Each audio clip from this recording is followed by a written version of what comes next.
Hey guys, and welcome back to my channel. So today's video is going to be on my path into accounting. So if you're on the cusp and you're not sure if you want to go into accounting or not, maybe this personal story will help you kind of point you in the right direction of whether you might want to do that or not. So I was working a regular high school job and I saved up about $10,000. I wanted to buy a condo in Boston, and the condo was 100,000, so 10% down payment. So I went to the bank and I was like, hey, what else do I need to do in order to buy this condo? And they did my debt to equity. I had like a $500 credit card. I was so like new to having credit that they were like, you need to make at least $12.50 an hour in order to, buy this condo. And I was like, oh, okay. And I had just graduated high school and was about to start college. And they basically said, oh, there's an opening for a teller at the bank. You should put in an application. So I did. I got the interview, got the job, and one thing that bank tellers do is they have to remember a lot of numbers. So somebody gives you their account number and they give it to you very fast and you're like, oh, okay. And then you start typing that in, and then they give you more numbers. So you need to do this, you need to do that. I need to take $60 out of this check. And, so you're remembering a bunch of numbers for a short period of time. And I realized that I was good at that.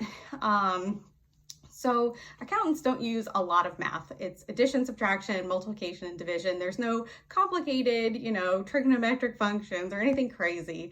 It's literally just arithmetic. Anyway, so about a year goes by and I'm sitting with the COO of the company, and she's like, what is it that you're interested in? What do you think your path would be? And so at the bank, you have your loan department, you have member service, teller, assistant head teller, and kind of a path that way. And then you have collections and the accounting department. Out of all of those, I don't really enjoy a lot of interaction with people. So loans, member service, those were out. I mean, I enjoyed being a teller. It's a very small, interaction with people. And it's not like, somebody gives you their sob story and then they're like, please give me a loan, or, they're angry that their debit card doesn't work. So I didn't really want to do with those transactions or those interactions. So then you have collections, and that's, the same thing, but over the phone. And so accounting just seemed to be the best option out of what was there. And I didn't really put a whole bunch more thought into it other than I enjoyed that. So I went for an interview about a year later after that conversation with the CFO, who had an opening in their accounting department at that time. And she said, I will take you into the accounting department because I know that, a year ago you said you were interested in accounting. But you have to go back to school. And over this 2-year period of time, I had stopped going to school or to college. I did a semester and then trying to work full time. And I didn't really want to do all that. So I was just working. And I said, okay, because I, didn't really have a good reason of not going to school. It just wasn't convenient. And, that totally cuts into your social life down to like nothing.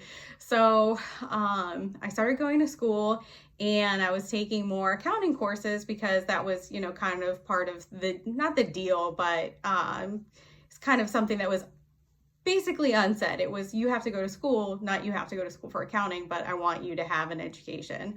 And so I did that job for a while, for 3 years, because I had worked there for 5. And then I moved down to North Carolina. And so moving from North Carolina, there weren't many jobs available. You went from, big city to very small-ish town. And the first job that I could get was working at a bank. And this particular bank, you had to start as a teller. They didn't just hire you as a accountant or whatnot. Like, they had a lot of internal mobility, and I was like, okay, I'll just do that for a little bit and go from there. And So instead of going up the chain to go to accounting, I was actually promoted to assistant head teller. So that was more where my path was. And I really enjoyed that because you did forecast, because you have to order the money that comes into the bank. And you're not just saying, oh, I need $100,000. It's, I need this denomination in ones, tens, 20s. And so that was cool to have to do that. So comparing like 3 years on this particular day, if this was a holiday, I enjoyed that. So I really wanted to get into accounting, and I wanted to buy a house, and I was not making enough hourly to buy a house. And so I applied for another job at a dealership, and they offered me enough money to buy a house. So I bought my house, and I bought it close enough to work so I could go home for lunch. That's always a definite bonus. But anyway, so I started working in accounting, and I didn't finish my degree up in Boston because I was only doing like 2 classes at a time, not a full load, just to kind of make it by. And I was like, man, I've been going to school for years and I don't have a degree at all. So I did my associate degree at a community college and finished that in 2 semesters. I ended up having to transfer over to a 4-year institution that was an hour away because, again, small town, so you got to travel. So I ended up having to quit my job to finish up school because I could not commute and go to school and try to work and whatnot.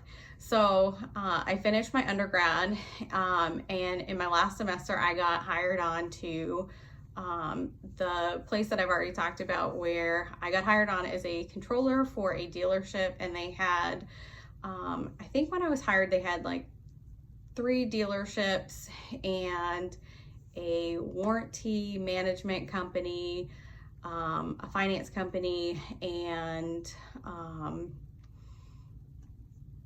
an investment company. And then after I left, we had 2 franchises, 2 independents, all the companies named before that, and additionally they had gotten an insurance company. So that was really neat to be a part of.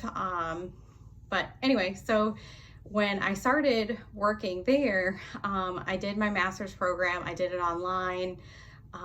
It was super, super easy. I'm not sure if those credits are even going to, I don't know, be very, very useful, but I wanted to get my CPA, and I was like 4 classes short of having the 150 credit hours. So I went through and did my master's just to get basically the 4 credit hours, because one, why take 2 classes that don't matter, that are more elective based or whatever. So anyway, I did that, and then I started working on my CPA, and that brings you to where we are today. So I'm 2 tests down, 2 to go. I've been studying for a year. So after a year, and you only have 18 months to finish your CPA exams before one exam drops off. So I have 6 months left before like my next one drops off. So I quit my job, and now I stay at home and I study and make YouTube videos. So about accounting.